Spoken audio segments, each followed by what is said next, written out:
উদ্দেশ্য ছিল নোংরা আবর্জনা এক জায়গায় করে জৈব সারে রূপান্তরিত করা। ঘটা করে সরকারিভাবে এই সলিড ওয়েস্ট ম্যানেজমেন্ট প্রকল্পের সূচনাও হয়েছিল। সরকারি খাতায় লক্ষ লক্ষ টাকা বরাদ্দও করা হয়। আর সমস্ত উদ্যোগ যেন এখানেই শেষ। মালদার মানিকচক ব্লকের অন্তর্গত 11টি গ্রাম পঞ্চায়েত এলাকাতে এই প্রকল্প চালু করা গেল না এখনো। একই অবস্থা মথুরাপুর গ্রাম পঞ্চায়েত এলাকাতেও। উল্লেখ্য, মানিকচক ব্লকের অন্তর্গত 11টি গ্রাম পঞ্চায়েত, সমস্ত পঞ্চায়েত এলাকায় এই সলিড ওয়েস্ট ম্যানেজমেন্ট প্রকল্পের ঘটা করে উদ্বোধন হয়েছিল কয়েক বছর আগে। সরকারিভাবে লক্ষ লক্ষ টাকা বরাদ্দও করা হয় এই প্রকল্পের জন্য। এই বরাদ্দকৃত অর্থে বিভিন্ন পঞ্চায়েত এলাকায় স্টোরেজ তৈরি করা হয়, পাশাপাশি বর্জ্য পদার্থ তুলে আনার জন্য যানবাহনও কেনা হয়।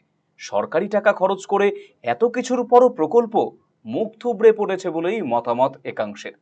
মানিকচক ব্লকের অন্তর্গত বিজেপি পরিচালিত মথুরাপুর গ্রাম পঞ্চায়েত এলাকায় স্টোরেজ গড়ে তোলার জন্য 2022-23 অর্থবর্ষে 11,70,000 টাকা খরচ করা হয়।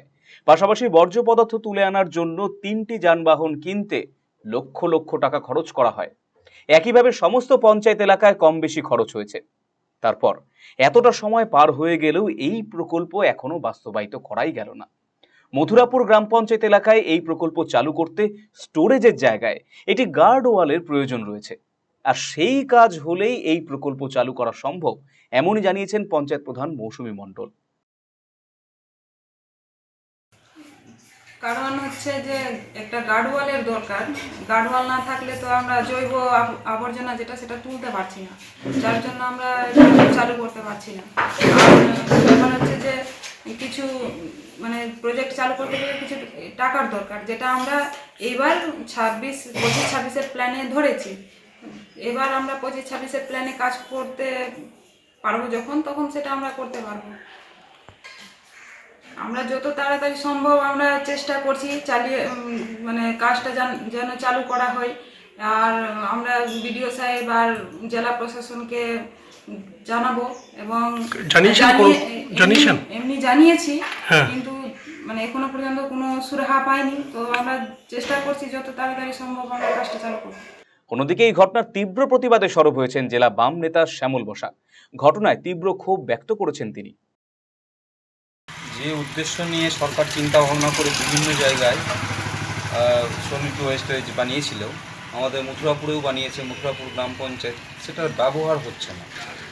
সেটাকে যে টাকাটা জলে ফেলা হলো, মথুরাপুর ফুটবল মাঠের সামনে বানানো হয়েছে, যে এই মথুরাপুরে এত আবর্জনা পড়ে রয়েছে, এই পঞ্চায়েত তার প্রশাসন কোনোভাবে তার ব্যবহার করছে না। বিগত দিনে স্বচ্ছ ভারত অভিযানের নামে চালাচ্ছিল, কিন্তু এই স্বচ্ছ ভারত অভিযান আর ওই শাসক দলের সরকার পঞ্চায়েত থাকার পরেও কিন্তু আর স্বচ্ছ ভারত অভিযানের কাজও হচ্ছে না, আর ব্যবহার হচ্ছে না।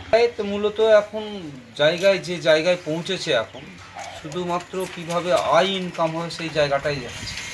পঞ্চায়েত কিভাবে পরিচালনা করতে হবে, পঞ্চায়েত কিভাবে মানুষের উন্নয়নের কথা ভাবে, মানুষের স্বচ্ছতার দিক ভাবে, মানুষের সার্ভিসের দিকটা ভাববে, সেই দিকটাই আর মুখ নেই। তবে এই প্রকল্প চালু করতে মানিকচক ব্লক প্রশাসনের কাছে দাবিপত্র জমা করেছেন মণ্ডল বিজেপির সভাপতি সুভাষ যাদব। আমি লিখিত আকারে সব জায়গায় অভিযোগ জানিয়েছি। আমরা এই বিষয়টা নিয়ে যদি খুব তাড়াতাড়ি শুরু না হয়, তাহলে আমরা কিন্তু মানিকচক বিডিও সহ বিভিন্ন জায়গায় আমরা এই বিষয় নিয়ে আন্দোলন শুরু করব। তবে দ্রুত এই প্রকল্প বাস্তবায়ন করতে পদক্ষেপ নেওয়া হচ্ছে বলে জানিয়েছেন তৃণমূল পরিচালিত মানিকচক পঞ্চায়েত সমিতির দলনেতা মোহাম্মদ আসিরউদ্দিন।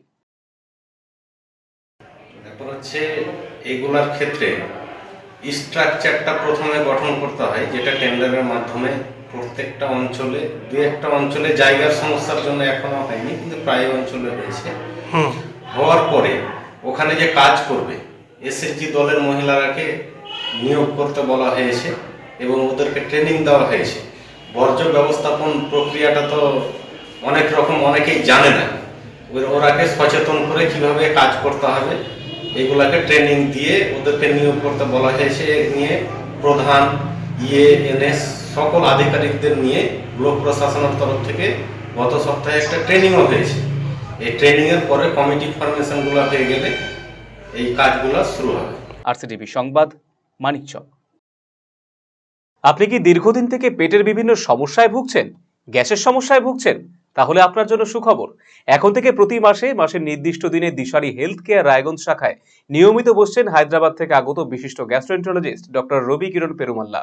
ডাক্তার রবি কিরণ পেরুমাল্লাকে দেখাতে আজই যোগাযোগ করুন দিশারি হেলথ কেয়ার উকিলপাড়া রায়গঞ্জ শাখায়।